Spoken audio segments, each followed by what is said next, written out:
قلت لك الاثنين بيعبروا عن المسلسل، فالاثنين بالنسبه لي اوكي. النقابه هي اللي رفضت، هي اللي غيرت اسم انا ما اعرفش النقابه ولا قصدك الرقابه؟ الرقابه لا انا مش عارفه، ما عنديش تفاصيل.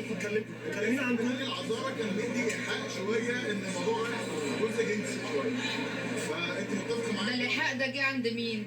لا فكره دماء عذارى، فده اللي يمكن خلى الرقابه لا خالص خالص، لا ما تهيأليش، لا ما اعرفش، لا. كلمينا اكتر عن دورك. كلمينا عن دورك وتفاصيل الشخصيه. دوري هي ست راقصه بترقص رقص شرقي وعندها بنت، وبيتعرضوا لحادثه معينه في حياتهم بتقلب موازين حياتهم خالص. بنشوف الابعاد الحادثه دي على المجتمع، على الناس، على الناس المحيطين بيها، الناس المحيطين ببنتها. حاجات كتير، احكام المجتمع عليهم لمجرد انها عشان رقاصه، ايه الحكم عليها او على بنتها، حاجات كتير يعني. البنت دي هتتقتل ولا؟ ما انا لو حكيت لك هبقى بحرق المسلسل. لا مش هحكي لك، اتفرج بقى وقول لي.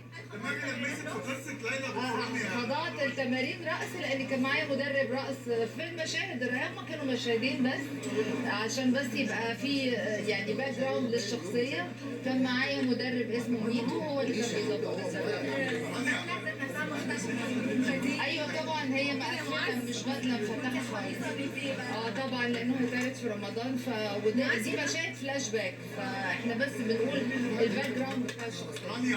كان في جدل على السوشيال ميديا بسبب الرقص، رقاصه في رمضان. مالها الرقاصه؟ ماما بيقول لك رقاصه في رمضان. دي مشاهد فلاش باك. يا ريت ما نحكمش على الحاجه، ما نبقاش دايما من الشعوب المتسرعه اللي بتهري وتعمل حوارات على حاجه قبل ما تشوفها. نشوفها الاول بعدين نحكم. قولي الجمهور كيف؟ اقول لهم اتفرجوا على المسلسل، مسلسل حلو قوي، قصه حقيقيه، مكتوب حلو قوي، المشاهد حلوه قوي.